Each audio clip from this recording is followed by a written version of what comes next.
back to the Vedic Studios, our continuous coverage of the elections in Nigeria. Indeed, as I said earlier, the first part's done and dusted, and we're waiting for the second part, which is sometime next week. But while we're waiting for that to happen, we'll continue the conversation, building an agenda for the government. What should the Nigerians be expecting? What Nigerians are expecting? What should the government be thinking about? This time we're focused specifically on the economy, and we have here with us the Managing Director of the Lagos Chamber of Commerce and Industry, Mr. Muda Yusuf, and joining us from London is Mr. Johnson Chukwu, MD Kauri Assets Management Limited. Thank you, gentlemen. To our viewers, before we come back to the guest here, we ask that you send us pictures of short clips of your expectations. Send it to our channel's TV and let us know with the hashtag #MyExpectations, hashtag the verdict, hashtag 2019 elections. Mr. Yusuf, we've been talking about the economy. Before we went to Mr. Chukwu to talk about the specifics, you said something earlier about a broad view of the economy. Now, I know that before we went to Nabrook, we were talking about the oil and gas sector and the legislation in that sector so that to open it up for more revenue. But before that, you said something about a broad view of the economy. The government needs to have a broad view. Why would you be talking about a broad view of the economy when we are still talking about breaking it down and diversifying it?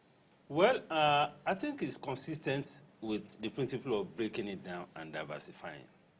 Because having a broad view, I was saying that in the context of the attention that the government and policymakers are giving to the economy.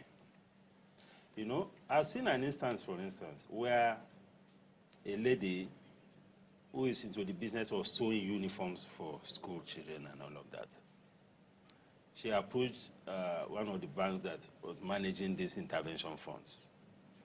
Now, if this lady is able to get a facility, she will have to buy textile materials. She will have to employ people.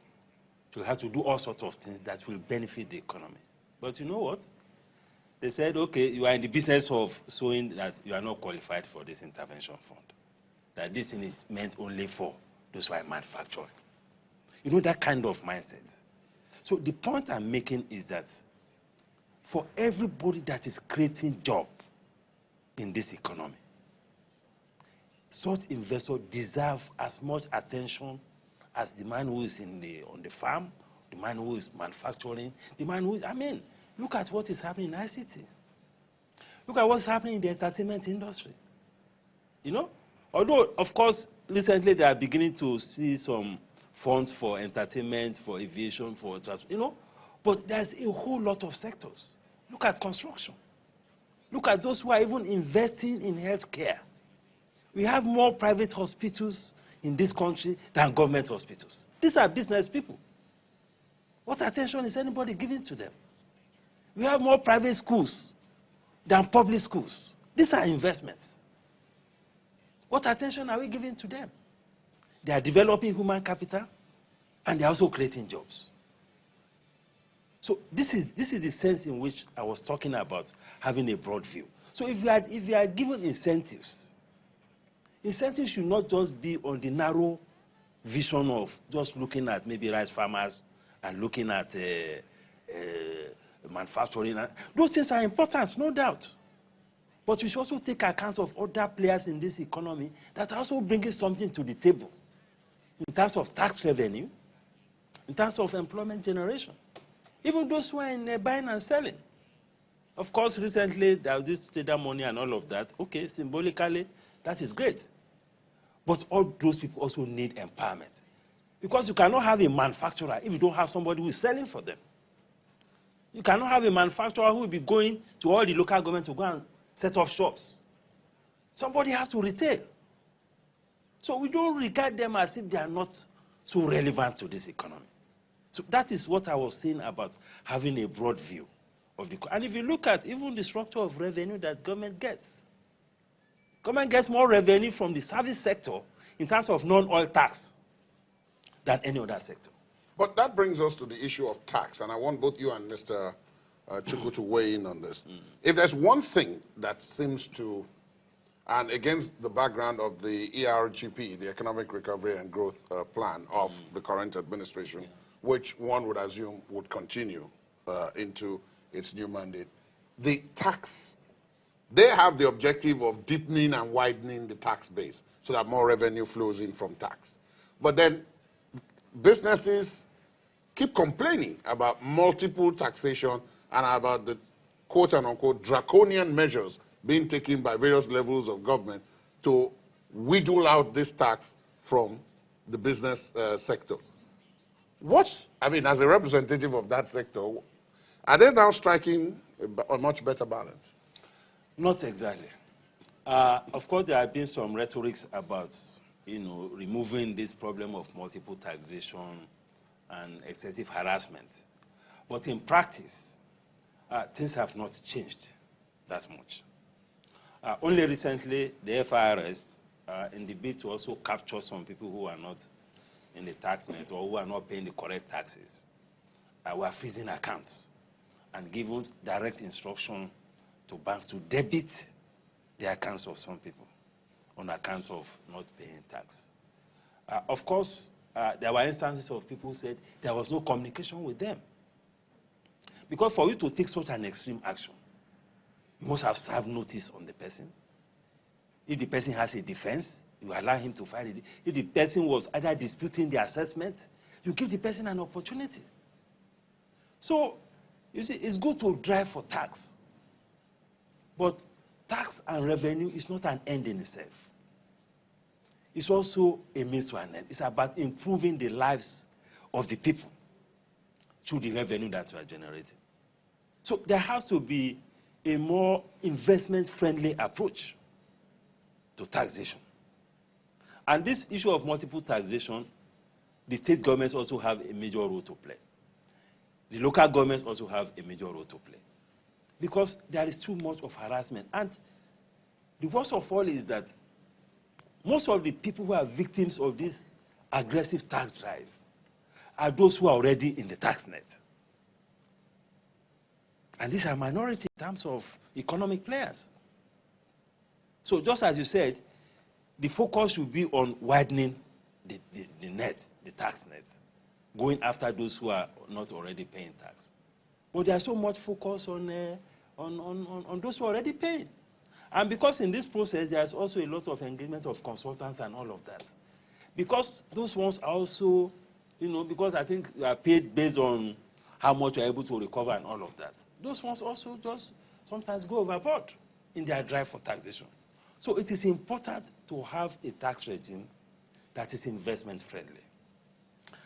There were some steps recently, at least, to reduce some of these taxes and fees for small businesses. That's a good step to take. All these micro enterprises, they should be exempted from tax. Then we have the challenge of even some regulatory institutions. Sometimes you get confused whether they are regulators or they are revenue generating agencies because of the kind of revenue, the kind of bill that they give to operators in the economy. And sometimes people have, in a particular sector, you have multiple regulators coming with different kind of conditions and different kind of fees.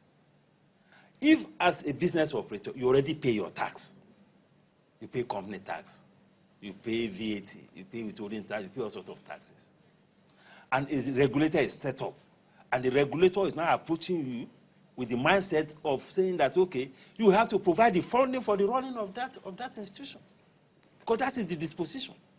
That they have to fund their institution. Then those who are the regulatees, I mean, the companies over which they have to regulate, will have to pay them for them to be able to run their affairs. At this point, So let me just put you on pause, Mr. Yusuf, and say that, of course, we expect that at a point quite soon, we'll be joined by Seun Okinbaloye, who will have his own set of guests, and I doubt that they will be discussing the economy. I suspect very strongly that they will be discussing politics and the aftermath of this election and reactions to it from various quarters. But Mr. Chukwu in London, who joins us via Skype, you've been listening to Mr. Yusuf on this issue of tax. Now, what's your own view? I will come from a broader perspective to the issue of tax. You know, you have what they call positive tax and negative tax. The tax that is levied on income is what they call positive tax. You also have negative tax in the form of subsidy that the government pays back to the consumers or the taxpayers. The issue of something like the petroleum subsidy. For you, the primary objective of taxation is to optimize government revenue, to improve government revenue. For you to grow the tax base, you need to do two things. You broaden the tax net, you also deepen the revenue base. One of the areas that government seem not to have focused much attention is how to grow the economy. If, for instance, you have a tax rate of 50 tax rate of 15%, and your GDP is 500 billion, your tax revenue will be much less if your GDP is $1 trillion. If your revenue is $1 trillion, or your the size of your GDP is $1 trillion, and you have a tax base of 15%, effectively, you are talking of $150 billion. Unlike when you have a 500 billion economy, where you have a tax revenue base of 15%, which amounts to $5 billion. The key thing that the government must focus on how to increase the size of the GDP, which will mean that we must focus on those sectors that will grow and expand the economy. Second aspect of it is to reduce the negative tax that do not have the multiplier social effect that is meant to achieve. Take for the issue of subsidy we mentioned earlier. Because if you save the amount that is committed to subsidy, I've heard several figures bandied around 1.4 trillion and all the rest, then you are going to reduce the cost that the government has to bear. And you will not reduce the burden of the taxation on those who pay the tax. Some of the challenges that people are having with the issue of taxation is not necessarily because we have a higher tax rate, but because businesses also suffer unintended taxes in the form of providing their own infrastructure. If you have to do your road, you have to provide your security, you have to provide your power supply. Those are additional burdens of doing business, or additional costs of doing business, which are a form of tax on the operation of these businesses. So when you now look at the corporate tax also imposed on them, you find out that businesses suffer much higher tax burden in Nigeria than they suffer elsewhere.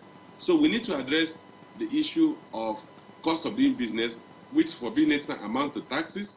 We need to address the issue of coverage of the taxes so that more and more people are taxed instead of few people being made. And then we need to grow the size of the economy so that the tax burden will not be as severe as it is now, where the tax rate is about 32%. You have the corporate tax of 30% and the education tax of 2%. And then the government must reduce those negative taxes that are not having the intended impact on the social welfare of the people. All right. Yes. Another thing I'm actually thinking about when we talk about tax is the means of revenue generation. It becomes more fluid, the discussion, because of Lagos. But when you think of other states elsewhere in Nigeria that perhaps are having a difficulty with regards to generating revenue, the tax is really nothing to write home about in terms of the structure that they have.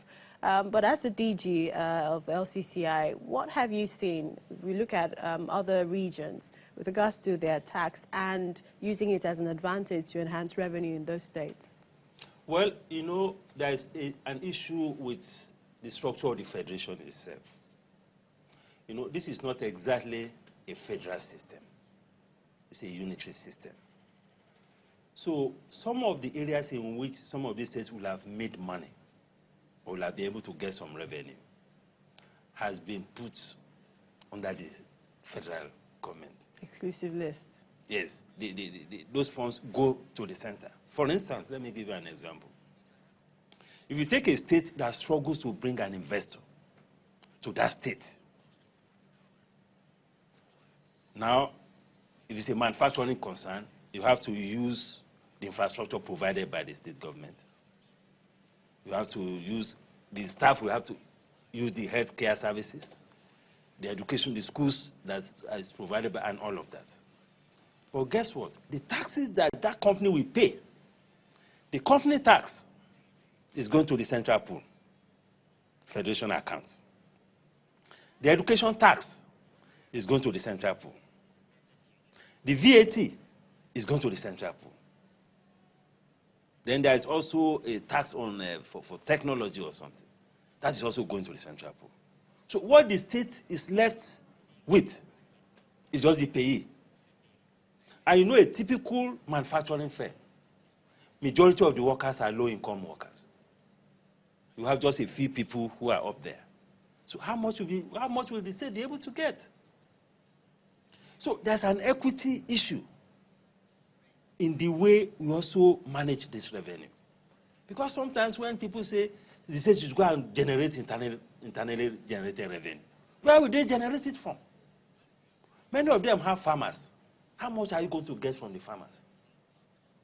Because the farmers are one of the poorest people, even though agric is contributing about 23% of our GDP. But because of the productivity challenges that sector is facing, those who are operating in that sector, especially at the primary level, are not economically that buoyant. So you can't get much from them. If you have a mining site, for instance, the rent and royalty doesn't come to you. It goes to the center. So we need to still address this issue of federalism. It's very important. Even as part of the economic argument. As part of the economic argument, it's very important. Because right now, there is no incentive for any state to worry about going to look for investors. When the bulk of the revenue that you come from those who have the investors, you come and share from it anyway. So what's this conversation that some states... So why do you have to bother yourself worrying about going to bring investors? Investors are where they are. They will bring their company tax, they bring their education tax, they bring the VAT, and all of you will sit down and share it. So it's not a fair deal. Mr. Yusuf, yes. What then is this conversations that many state governments talk about building their local economy, setting up industries, inviting foreign direct investments into their state? Are you saying those conversations are not exactly what they ought to be? They are not exactly what, because they are not getting much from it at the end of the day. Go to Ogun State, go to Agbara. They have a lot of industry. Go look at the roads in a very terrible state. Imagine that the revenue from those companies, the state government, Ogun State government, was getting part of it in form of derivation. The situation will not be the way it is. Let me put you on pause. Mr. Chukwu in London, what do you make of this? We have about 90 seconds to close this segment. What do you make of this as a way of wrapping this up? How do we walk around this paradox? I think the basic thing is that we need to change the entire economic architecture. If you talk of the issue of taxes that we are focusing on now, the reality is that the government, federal government must define, the Revenue Emulation Fiscal Commission must redefine how revenues are shared. Issue of VAT, for instance, should go to where the consumption takes place.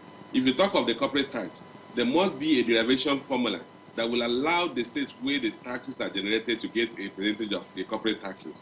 And that way, you have an equitable and fair sharing of income that are generated from localities. But that does not take away the fact that where the revenue is high, where the GDP is high, like Lagos State accounts for about, is the fifth largest economy if Lagos State was supposed to be, was a country in Africa. And for that reason, if you look at the Lagos tax revenue, it's much higher than every other state added together because of the size of the economy. Focus should be to grow the economy, grow the size of the cake so that we can be able to generate a much higher tax revenue from a larger economic size. Otherwise, there's a limit to what tax revenue can generate from a small economy. Thank you very much, Mr. Johnson Chukwu, Managing Director, Cowrie Assets Management Limited, who joins us via Skype from London in the United Kingdom, and of course here in the studios, Mr. Muda Yusuf. Thank you so much, Director General of the Lagos Chamber of Commerce and Industry. The conversation will continue, as we told you, still to come, Seun Okibaloye and politics. So please stick around.